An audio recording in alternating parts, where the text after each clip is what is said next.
ನಮಸ್ಕಾರ. ಇವತ್ತಿನ topic pulse ಆಕ್ಸಿಮೆಟ್ರಿ ಮತ್ತು ಅದರ ಉಪಯೋಗಗಳು ಮತ್ತು ಅದನ್ನು ಹೇಗೆ ನಾವು ಅರ್ಥಕೊಳ್ಳಬೇಕು ಅಥವಾ ಒಂದು ನಾನ್ ಮೆಡಿಕಲ್ ಪರ್ಸನ್ಸ್ ಇದನ್ನು ಹೇಗೆ ಉಪಯೋಗಿಸ್ಬೇಕು, ಮನೆಯಲ್ಲಿ ಯಾವ ಟೈಮಲ್ಲಿ ಉಪಯೋಗಿಸ್ಬೇಕು, ಯಾವಾಗ ಉಪಯೋಗಿಸ್ಬೇಕು, ಇದರ ಒಂದು ಮಾಹಿತಿಯನ್ನು ಕೊಡಲಿಕ್ಕೆ ನಾನು ಇಷ್ಟಪಡ್ತೇನೆ. ಈ ಪಲ್ಸ್ ಆಕ್ಸಿಮೆಟ್ರಿ ಅನ್ನೋದು ಒಂದು ಡಿವೈಸ್. ಸೊ ಇದನ್ನು ನಾವು ಮೊದಲು ಭಾಳ ದೊಡ್ಡದಾಗಿತ್ತು ಇನ್ಸ್ಟ್ರೂಮೆಂಟ್, ಇವಾಗ ತುಂಬ ಹ್ಯಾಂಡಿಯಾಗಿ ಬಂದಿದೆ, ಕಮರ್ಷಿಯಲಿ ಅವೈಲೇಬಲ್. ಈ ಪಲ್ಸ್ ಆಕ್ಸಿಮೆಟ್ರಿ ಬಗ್ಗೆ ಮಾತಾಡೋಕ್ಕಿಂತ ಮೊದಲು ನಾವು ಇದನ್ನು ಇತ್ತೀಚೆಗೆ ಭಾಳಷ್ಟು ಜನ ಇದನ್ನು ಉಪಯೋಗಿಸ್ತಾ ಇದ್ದಾರೆ, ಮನೆಯಲ್ಲಿ ಉಪಯೋಗಿಸ್ತಾ ಇದ್ದಾರೆ. ಯಾರು ಕೊರೋನಾ ಪಾಸಿಟಿವ್ ಆಗಿ ಹೋಮ್ ಐಸೋಲೇಷನಲ್ಲಿ ಇರ್ತಾರೆ ಅವರು ನಾನ್ ಮೆಡಿಕಲ್ ಪರ್ಸನ್ಸು ಇದನ್ನು ಉಪಯೋಗಿಸಬೇಕಾಗ್ತದೆ. ಮತ್ತು ಕೋವಿಡ್ ಆಸ್ಪತ್ರೆಯಲ್ಲಿ ಅಫ್ಕೋರ್ಸ್ ನಮ್ಮ ನರ್ಸಸ್, ಡಾಕ್ಟರ್ಸ್ ಮತ್ತು ಇನ್ಕ್ಲೂಡಿಂಗ್ ಪೇಷಂಟ್ಸು ಕೋವಿಡ್ ಹಾಸ್ಪಿಟ್ಲಲ್ಲಿ ಅಡ್ಮಿಟ್ ಆದವರು ಉಪಯೋಗಿಸ್ತಾರೆ. ಸೊ ಇದ್ರ ಬಗ್ಗೆ ಮಾತಾಡಲಿಕ್ಕಿಂತ ಮೊದಲು ನಾನು ನಮ್ಮ ಶ್ವಾಸಕೋಶ, ಲಂಗ್ಸ್ ಅನ್ನೋದು ಅದೊಂದು ಇಂಪಾರ್ಟೆಂಟ್ ವೈಟಲ್ ಆರ್ಗನ್ ಅಂತ ಹೇಳೋಕ್ಕೆ ಇಷ್ಟಪಡ್ತೇನೆ. ಸೊ ಇದರದ್ದು ಲಂಗ್ಸ್ದು ನಮ್ಮ ಫಂಕ್ಷನ್ಸ್ ಏನಂದರೆ, ಲಂಗ್ಸ್ ವೆರಿ ಇಂಪಾರ್ಟೆಂಟ್ ಆರ್ಗನ್. ಇಲ್ಲಿ ನಾವೇನು ವಾತಾವರಣದಿಂದ ಆಕ್ಸಿಜನ್ ಒಳಗಡೆ ತಗೊಳ್ತೇವೆ, ಇನ್ಹೇಲ್ಡ್ ಆಕ್ಸಿಜನ್ ಅಂತ ಹೇಳ್ತೇವೆ. ಸೊ ಅದು ನಮ್ಮ ಶ್ವಾಸಕೋಶಕ್ಕೆ ಹೋಗಿ ಮೂಗು ಅಥವಾ ಬಾಯಿಯಿಂದ ಒಳಗಡೆ ಹೋಗ್ತದೆ, ಶ್ವಾಸಕೋಶಕ್ಕೆ ಹೋಗ್ತದೆ. ಸೊ ಅಲ್ಲಿಂದ ಶ್ವಾಸಕೋಶದಿಂದ ನಮ್ಮ ರಕ್ತಕ್ಕೆ ಹೋಗಿ ಅದು RBCs ಟ್ರಾನ್ಸ್ಪೋರ್ಟ್ ಆಗ್ತದೆ. ಎಲ್ಲ ಸೆಲ್ಸು, ಜೀವಾಣುಗಳಿಗೆ ಅದು ಒಂದು ನ್ಯೂಟ್ರಿಯೆಂಟ್ ಸಪ್ಲೈ ಮಾಡ್ತದೆ ವಿತ್ ಆಕ್ಸಿಜನ್. ಸೊ ಇದು ಭಾಳಷ್ಟು ಇಂಪಾರ್ಟೆಂಟ್. ಈ ಲಂಗ್ಸಲ್ಲಿ ಥ್ರೂ ಲಂಗ್ಸ್ ಹೋಗುವಂಥದ್ದು ಈ ಆಕ್ಸಿಜನ್ನು. ಸೊ ಅದೇ ರೀತಿ ನಮ್ಮ ಜೀವಾಣುಗಳು, ಅದು ಸೆಲ್ಸ್ ಅಂತ ಹೇಳ್ತೇವೆ, ಅಲ್ಲಿಂದ ಕಾರ್ಬನ್ ಡೈಆಕ್ಸೈಡ್ ಮತ್ತು ಟಾಕ್ಸಿನ್ಸ್ ನಮ್ಮ ಬ್ಲಡ್ಡಲ್ಲಿ ಬಂದು ಲಂಗ್ಸಲ್ಲಿ, ಮತ್ತು ಆಲ್ವೆಲಸ್ ಅಂತ ಒಂದು ಸ್ಪಾಂಜಿ ಸ್ಟ್ರಕ್ಚರ್, ಇದು ಏನಂದರೆ alveolus and lung is a spongy structure. ಇಲ್ಲಿ ಗ್ಯಾಸ್ ಎಕ್ಸ್ಚೇಂಜ್ ಆಗ್ತದೆ, ಕಾರ್ಬನ್ ಡೈಆಕ್ಸೈಡ್ ಮತ್ತೆ ಹೊರಗಡೆ ಹೋಗ್ತದೆ ಅಟ್ಮಾಸ್ಫಿಯರ್ಗೆ, ಮತ್ತು ಅಲ್ಲಿ ಆಕ್ಸಿಜನ್ ಬ್ಲಡ್ಡಿಗೆ ಹೋಗ್ತದೆ. ಇದು ಗ್ಯಾಸ್ ಎಕ್ಸ್ಚೇಂಜ್ ಆಗುವಂಥದ್ದು ಇದು ಲಂಗ್ಸ್ ಥ್ರೂ ಆಲ್ವೆಲಸ್. ಸೊ ಇದು ನಾವು ಒಂದು ಅಡಲ್ಟ್ ಒಂದು 6 ಮಿಲಿಯನ್ ಬ್ರೆತ್ಸ್ ಪರ್ ಇಯರ್ ನಾವು ತಗೊಳ್ತೇವೆ. ಒಂದು ವರ್ಷಕ್ಕೆ ನಾವು 6 ಮಿಲಿಯನ್ ಅಷ್ಟು ಉಸಿರು ತಗೊಳ್ತೇವೆ. ಸೊ ಇದರಿಂದ ನಮ್ಮ ಶ್ವಾಸಕೋಶದಲ್ಲಿ ಆಲ್ವೆಲಸ್ ಅನ್ನೋದು ಭಾಳ ಇಂಪಾರ್ಟೆಂಟ್. ಇದು ಒಂದು ಮೈನ್ಯೂಟ್ ಮೈಕ್ರೋಸ್ಕೋಪಿಕ್ ಸೈಜ್ ಇರ್ತದೆ. ಇದರಲ್ಲಿ ಅನೇಕ ರಕ್ತನಾಳಗಳು ಇರ್ತದೆ. ಸೊ ಇದರ ಒಂದು ಹ್ಯೂಮನ್ ಆಲ್ವೆಲಸ್ ಒಂದು ಲಂಗ್ಸ್ ಅಲ್ಲಿ ಆಲ್ಮೋಸ್ಟ್ ಒಂದು 700 ಮಿಲಿಯನ್ ಇರ್ತದೆ. ಸೊ ಅದನ್ನ ಕಂಪ್ಲೀಟ್ ಆಗಿ ನಾವು ಲಂಗ್ಸ್ನ ಓಪನ್ ಮಾಡಿ ಸ್ಟ್ರೆಚ್ ಮಾಡಿದ್ರೆ ಆಲ್ಮೋಸ್ಟ್ ಒಂದು half A tennis court cover ಮಾಡ್ಬೋದು, ಅಷ್ಟು ದೊಡ್ಡದಾಗಿರ್ತದೆ ಅದು. ಸೊ ಇದು ನಮ್ಮ ಬಾಡಿಗೆ ಇದರಿಂದ ಆಕ್ಸಿಜನ್ ಸಪ್ಲೈ ಆಗ್ತದೆ, ಮತ್ತು ವೇಸ್ಟ್ ಪ್ರಾಡಕ್ಟ್ಸ್ ನಮ್ಮ ಕಾರ್ಬನ್ ಡೈಆಕ್ಸೈಡ್, ಟಾಕ್ಸಿನ್ಸ್ ಸೆಲ್ಸಿಂದ ಈ ಆಲ್ವೆಲಸ್ ಮೂಲಕ ನಮ್ಮ ಮೂಗಿಂದ ಹೊರಗಡೆ ಅಥವಾ ಬಾಯಿಂದ ಹೊರಗಡೆ ಹೋಗ್ತದೆ carbon dioxide.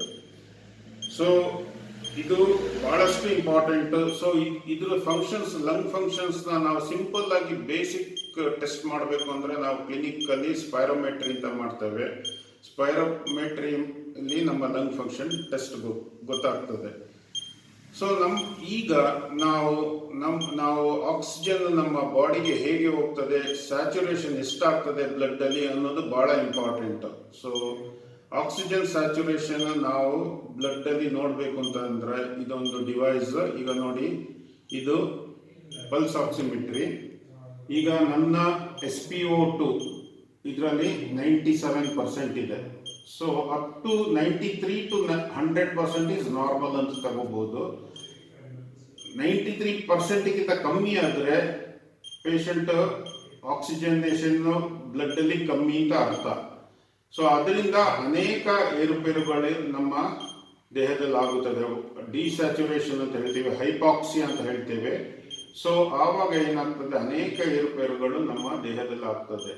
So ಬ್ರೈನ್ಗೆ oxygen supply ಕಮ್ಮಿ ಆದರೆ ಅನೇಕ ವೈಟಲ್ ಆರ್ಗನ್ಸ್, ನಮ್ಮ ಹಾರ್ಟ್ಗೂ ಕಮ್ಮಿ ಆಗ್ಬೋದು. ಎಲ್ಲೆಲ್ಲಿ ಬ್ಲಡ್ ನಮ್ಮ ವೈಟಲ್ ಆರ್ಗನ್ಸ್ ಸಪ್ಲೈ ಆಗ್ತದೆ ಅಲ್ಲಿಗೆಲ್ಲ ಬ್ಲಡ್ ಕಮ್ಮಿ ಆಗಿ ನಮಗೆ ಒಂದು ಇಂಡಿವಿಜುವಲ್ಗೆ ಹೈಪಾಕ್ಸಿಯಾ ಅಥವಾ ಡಿಸ್ಯಾಚುರೇಷನ್, ಆಕ್ಸಿಜನ್ ಬ್ಲಡ್ ಅಲ್ಲಿ ಕಮ್ಮಿ ಆದಾಗ ಅನೇಕ ಸಿಂಪ್ಟಮ್ಸ್ ಡೆವಲಪ್ ಆಗ್ತದೆ. ತಲೆನೋವು ಇರ್ಬೋದು, ಅಥವಾ ಉಸಿರಾಡಲಿಕ್ಕೆ ತೊಂದರೆ ಇರ್ಬೋದು, ಅಥವಾ ರೆಸ್ಟ್ಲೆಸ್ ಅಂತ ಹೇಳ್ತೇವೆ, ತುಂಬ ಕಷ್ಟ ಆಗ್ತದೆ ಅವರಿಗೆ, ರೆಸ್ಟ್ಲೆಸ್ ಆಗ್ತಾರೆ. ಮತ್ತೆ ತಲೆ ಸುತ್ತು ಬರ್ಬೋದು, ಅಥವಾ ಉಸಿರಾಟ ಜೋರಾಗಿ ಶುರು ಆಗ್ತದೆ, ಟೆಕಿಪ್ನಿ ಅಂತ ಹೇಳ್ತೀವಿ, ಜೋರು ಉಸಿರಾಟ ಶುರು ಮಾಡ್ತಾರೆ, ಅಥವಾ ಎದೆನೋವು ಬರ್ಬೋದು, ಬ್ಲಡ್ ಪ್ರೆಷರ್ ಜಾಸ್ತಿ ಆಗ್ಬೋದು, ಕನ್ಫ್ಯೂಷನ್ ಅಂತ ಆಗ್ಬೋದು. ಹೀಗೆ ಅನೇಕ ಸಿಂಪ್ಟಮ್ಸ್ ಬ್ಲಡ್ ಅಲ್ಲಿ ಆಕ್ಸಿಜನ್ ಕಮ್ಮಿ ಆದಾಗ ಕಾಣುವಂಥ ಸಿಂಪ್ಟಮ್ಸ್ಗಳು. ಸೊ ಸ್ಯಾಚುರೇಷನು SpO2 ಮನುಷ್ಯರಲ್ಲಿ ತುಂಬ important. So 93 above up to 100 normal ಅಂತ ತಗೊಳ್ಬೋದು. ಇವಾಗ 93ಗಿಂತ ಕಮ್ಮಿ ಬಂದರೆ, 80ಗಿಂತ ಕಮ್ಮಿ ಬಂದರೆ one has to be very careful.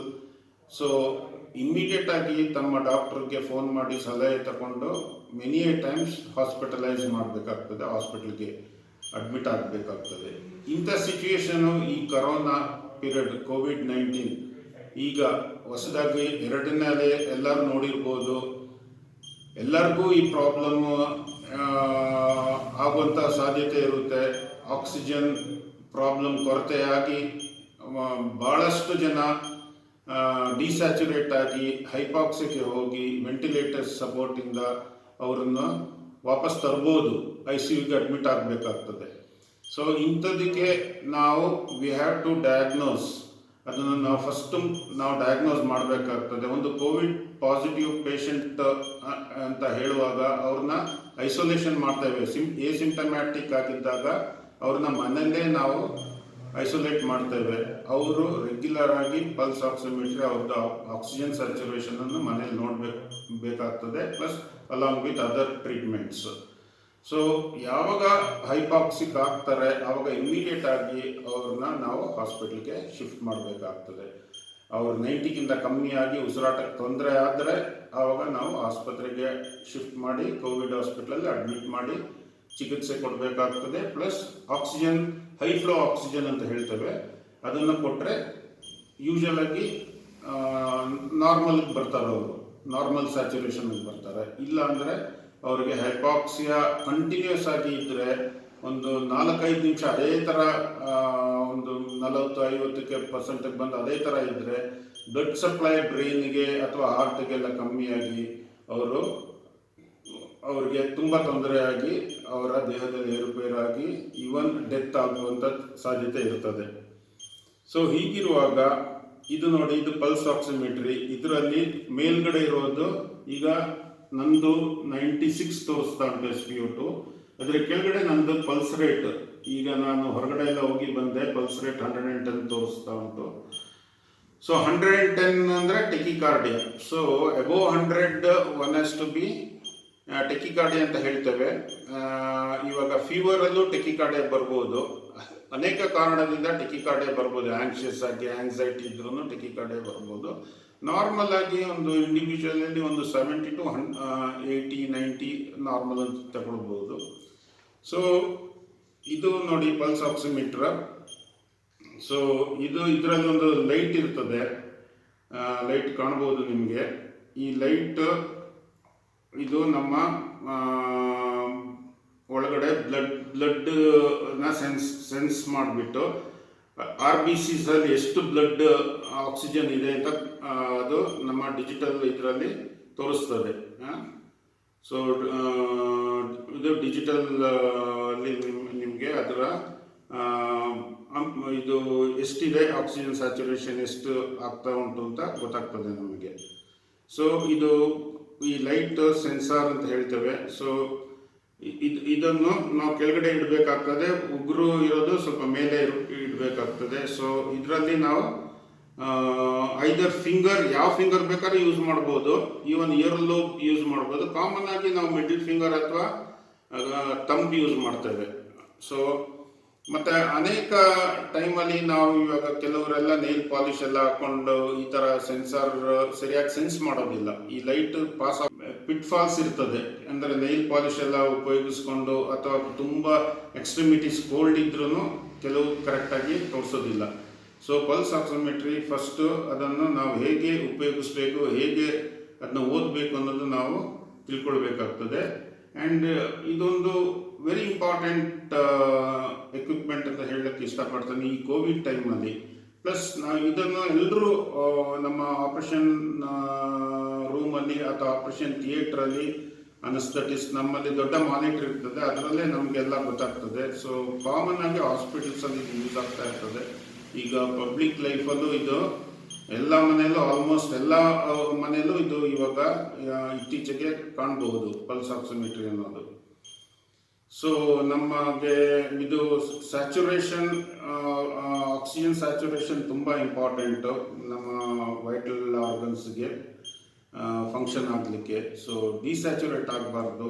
So ಇದ್ರ ಬಗ್ಗೆ ನಾನು ಒಂದು ಮಾಹಿತಿ ಕೊಡಲಿಕ್ಕೆ ನಮ್ಮ ಎಲ್ಲ ಜನರಿಗೆ ಇಷ್ಟಪಡ್ತೇನೆ. ಸೊ ಮುಂದಿನ ಇದರಲ್ಲಿ ಮಾಸ್ಕ್ ಬಗ್ಗೆನೂ ಕೆಲವು ಇಂಪಾರ್ಟೆಂಟ್ ಹೇಗೆ ಹಾಕ್ಕೊಳ್ಬೇಕು, ಮಾಸ್ಕ್ ಯಾವ ಥರ ಇರಬೇಕು ಅದ್ರ ಬಗ್ಗೆನೂ ಮಾಹಿತಿ ಕೊಡಲಿಕ್ಕೆ ಇಷ್ಟಪಡ್ತೇನೆ. ಧನ್ಯವಾದಗಳು.